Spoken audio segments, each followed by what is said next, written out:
근데 어쨌든 올해가 금리 인상을 하는 시기이긴 하잖아요. 이럴 때는 좀 어떤 주식 사고 그다음에 이런 걸 살 때 포트폴리오는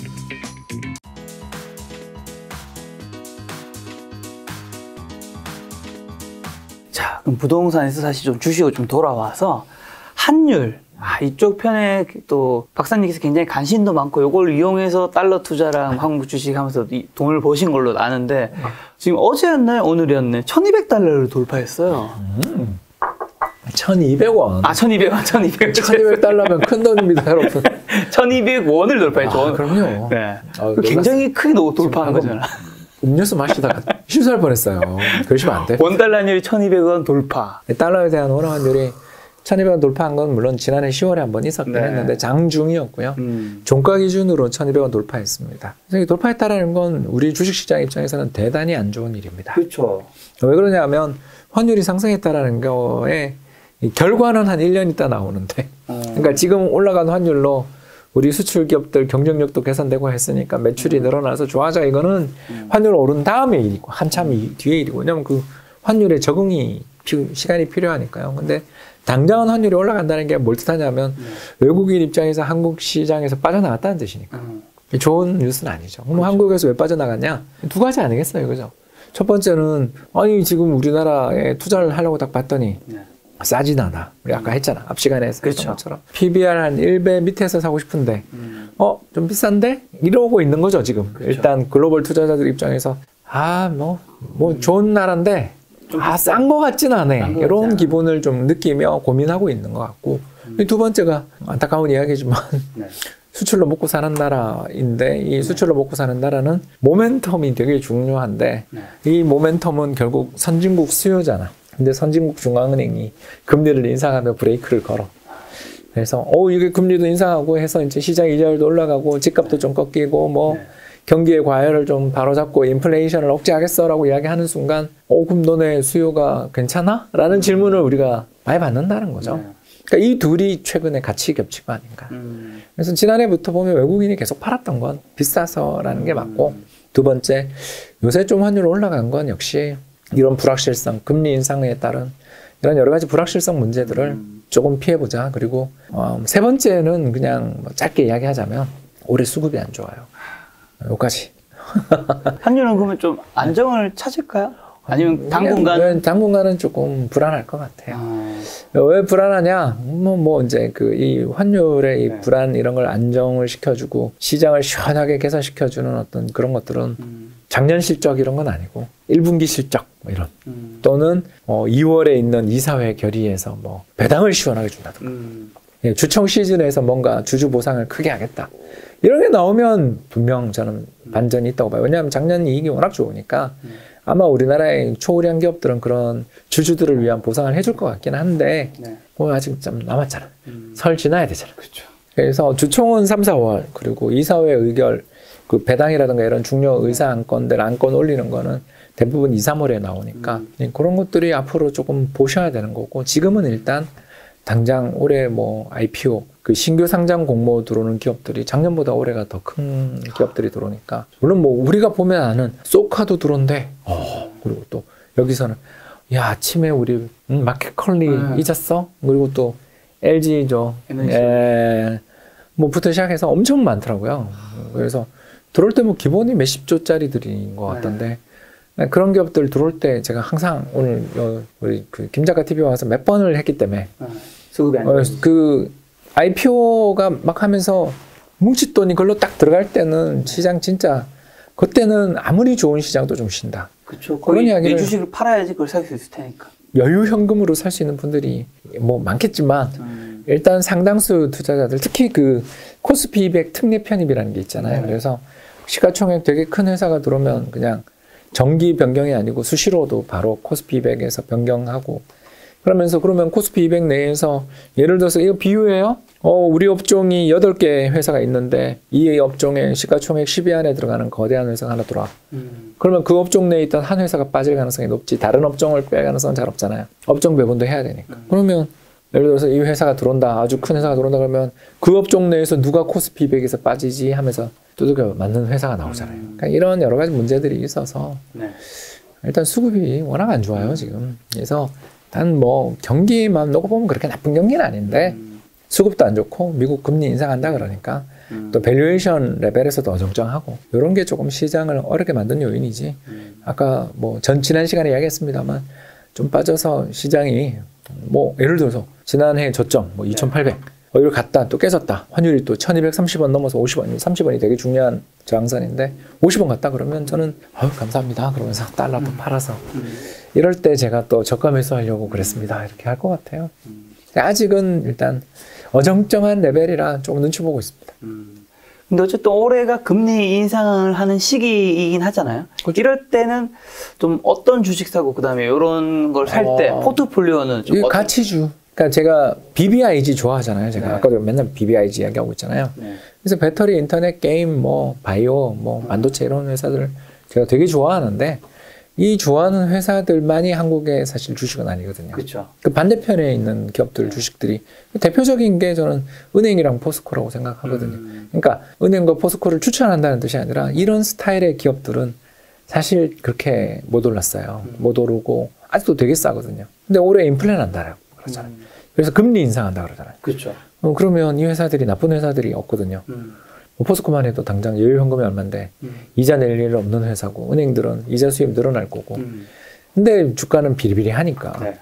이런 회사들로 또 관심을 좀 가져보자. 그러니까 가치주 올인하자는 게 아니라 지금까지 지난 2년은 안 됐군요. 한 1년 반 정도는 성장주가 되게 좋다가 지난 여름부터 좀 힘들어하고 있는데 네. 이런 성장주에 대한 사랑은 저도 이해는 하지만 네. 성장주가 좀 시장이 어려운 시장일 수 있을 때는 네. 짬짜면 짜장면만 너무 좋아하지 말고 짬뽕도 좀 사 먹고 짬뽕만 너무 좋아하지 말고 짜장면도 좀 먹는 우리 한국인의 지혜 짬짜면이 있지 않습니까? 그런 것처럼 주식도 너무 좀 올인하지 말자 그런 이야기죠. 올해는 좀 힘든 해고 종목에서 승부가 나는 해라고 저는 봐요. 수급 안 좋지 외국인 팔지 이럴 때는 시장 수급이 전반적으로 시장이 그렇게 안 좋을 때는 이렇게 대형주들이 쭉쭉 뻗어가고 특히 수출 대형주가 쭉쭉 뻗어가는 해가 아니에요. 그건 좀 힘든 해예요.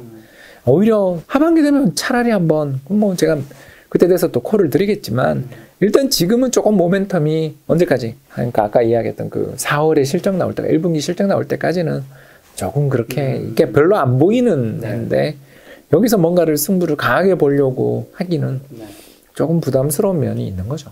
그래서 짬짜면이라서 어느 기사 보니까 3분의 1은 테크주, 그다음에 3분의 1은 뭐 금융주라든가 건설주 이런 걸 좀 추천하셨던 건가요?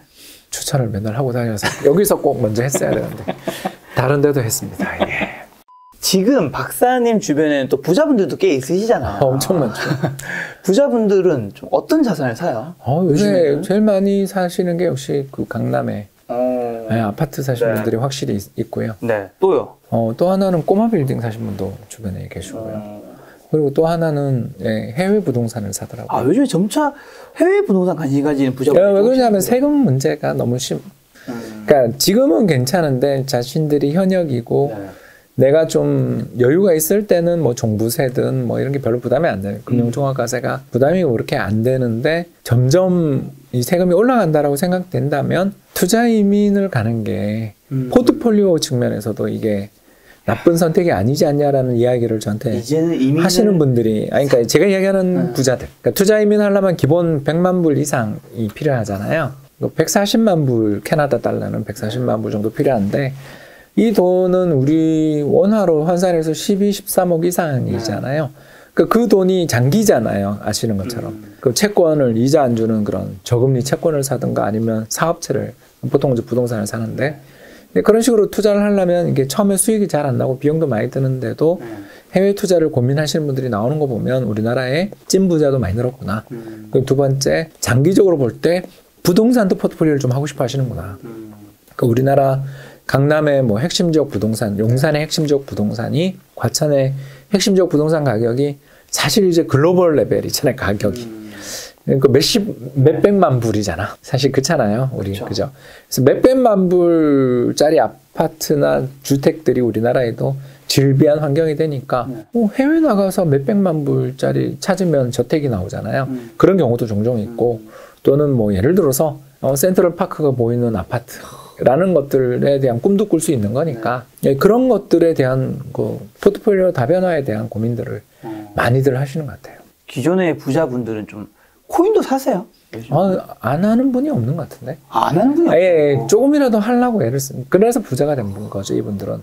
그러니까 제가 아는 몇몇 부자분들의 특성은 열린 마인드고 자신의 한계를 잘 알아요.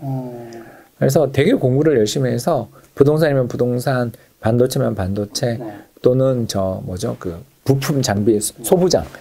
그러니까 제 주변에 있는 친구들이 최근에 공부를 해서 저한테 이렇게 가르쳐줬던 분야들이에요. 이런 분야들 지난 1, 2년 사이에 제가 만날 때마다 들었던 분야입니다. 이런 분야에 대한 아주 심도 깊은 공부를 통해서 거액의 자산가들이 되고 또 상당 부분을 차익 실현하거나 또는 이제 자산을 다변하는 쪽으로 가고 있는 그런 분들이다 보니까 당연히 뭐가 이렇게 새로운 게 나오면 일단은 조금은 투자를 하고 공부를 하려는 생각을 가지더라고요.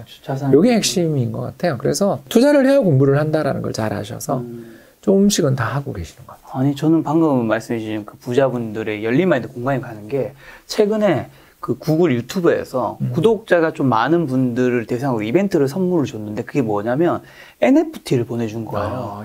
예. 저한테로 이제 이미지로 이제 그걸 감상할 수 있는 뭐 액자 같은 걸 보내주고 그 다음에는 이제 인터넷에서 그거를 이제 NFT를 등록할 수 있는 걸 주는 거예요. 그걸 보면서 야, 사실 일반 사람들은 NFT 그 긴가민가인가 이게 대체 되는 거 이런 생각도 많은데 와 이거를 구글 유튜브에서 주는 거 보면서 와 진짜 그런 큰 기업들이 더 빠르죠. 그러니까 그렇게 커졌죠. M&A 그렇게 엄청 구글이 유명하잖아요. 구글 모빌리티 그러면 벌써 다 아는 사람 나오는데 M&A에서 백전백패인데 1000번 사니까 유튜브를 사잖아. 이해되시죠, 여러분? 유튜브가 지금은 구글을 먹여 살리는데 맞아. 그 유튜브가 구글이 인수한 거예요. 메타버스 마찬가지예요. 인스타도 메타버스가 인수한 거예요. 지금 페이스북 뭐 누가 해 이러면서 아니, 하긴 하죠. 저도 해요. 근데 좀 노인정 분위기라면 인스타 가면 넘어가죠. 와 이거 세상이 아니 좀 뭔가 분위기가 달라. 저희들 표현으로 샤방샤방해. 현빈 씨가 갑자기 떠오르네. 한번 샤방샤방 하잖아요. 그게 완전히 다르다고요. 근데 그것도 삽도라는 거죠. 그러니까 이런 것처럼 그 거대 테크 기업들은 자기들이 잘 공부해도 잘 모르겠고 이거 자신하고 그러면 사요. 워낙 자기 주식 가격이 비싸니까 주식 교환을 통해서 그 외국 기업들은 자사주는 대부분 소각 아니면 M&A용으로 갖고 있고 우리는 뭐 경영권 방어용이라서 자사주 매입이 호재가 잘 아니죠 우리는. 자 오늘 마지막 질문으로 그럼 만약에 박사님한테 뭐 현금 뭐 1000만 원 아니면 뭐 5천만 원 한 1억 정도 있다면 박사님이라면 좀 어떤 재테크를 하실지. 올해 어디 투자할 거냐 이거죠? 네, 그렇죠. 예, 국채 삽니다. 금리가 더 오른다 그러니까 얼마나 좋아. 채권 사두려고요. 왜 그러냐면 오늘 제가 그림 하나 보내드릴게요. 여기 나올 거야. 뭐냐면요, OECD 경기 선행지수라고 있어요. 그게 뭐냐면 전 세계 그 선진국들의 부자 모임이 OECD 경제개발협력기구죠. 그렇죠. 거기서 발표하는 OECD 국가 토탈 인덱스가 있어요. 그 인덱스가 하락한다, 불황이잖아. 그때 미국 국채 가격에 폭등하는 걸 보시면 야 이게 엄청나게 가격이 올라요. 그러니까 불황이 오면 사람들이 전부 다 미국 국채에 사러 가요. 그래서 그 수익이 달러 기준이에요. 이거 환율로 환산하면 더 수익이 나는데 아니 그 달러 기준으로 기본이 20-30%가 나요. 야, 이런 걸 보면 왜 미국 국채를 그렇게 투자자들이 좋아하는지, 금리 1.7%밖에 안 되는 것 저거를 왜 사나 싶은데 정말 불황이 올 때 누구나 다 사고 싶어하는 자산이라는 거를 우리는 지금 우리 김작가 TV 구독자분들, 시청자분들은 우리 좀 주식 좀 좋아하고 부동산도 투자에 대해서 고민하고 또 경매도 공부하고 리츠도 살라 그러고 비트코인도 하고 NFT에 관심도 많고 그런 사람들이잖아요. 그런 사람들이니까 상당히 성향이 조금은 적극 투자 스타일에 되시는 분들인데 그런 분들한테 이런 세상도 있다는 걸 지금 그림이 아마 나오고 있을 텐데 제가 보내드릴게요. 미국 국채? 네. 한국 국채? 한국 국채는 그렇게까지는 매력적이진 않아서 미국 국채를 한 1000만 원 중에 한 700 사면 300을 일단 고민하겠습니다. 300을 사는 게 아니라 고민하겠다. 왜냐하면 우리나라 국채 시장은 좀 이상해요. 여기까지. 알겠습니다. 자, 벌써 이제 홍춘욱 박사님과 아마 2년 전에 처음 뵙고 올해 또 이제 2년 정도 지나서 2년 1월에 또 새해 영상 찍고 있는데 시청자분들에게 새해 인사랑 그 다음에 올해 좀 어떻게 좀 재택에 접근하시면 좋겠는지 한마디 해주신다면. 제 지난해 연말에 콩 당했거든요. 차 타고 가다가 뒷차가 쿵 했거든요. 아, 맞아. 봤어요. 제가 페이스북 글 올리셨죠, 인스타나. 그래서. 근데 진상 만나셨던데? 아니, 미안하다 소리를 안 하더라고요. 이상해요. 아니, 그 사람 부딪힌 거잖아. 박았으면 일단 목을 잡고 나가면, 죄송합니다. 그러면 끝나는 문제인데, 그냥, 너 뭐 받지도 않았는데, 너 지금 뭐야? 라는 표정이 있잖아요. 궁시렁궁시렁 하더라고요. 그때 느꼈죠. 액땜이다, 이건. 진상을 만나서 2021년에 묵은 때를 벗기라고 그런 거다.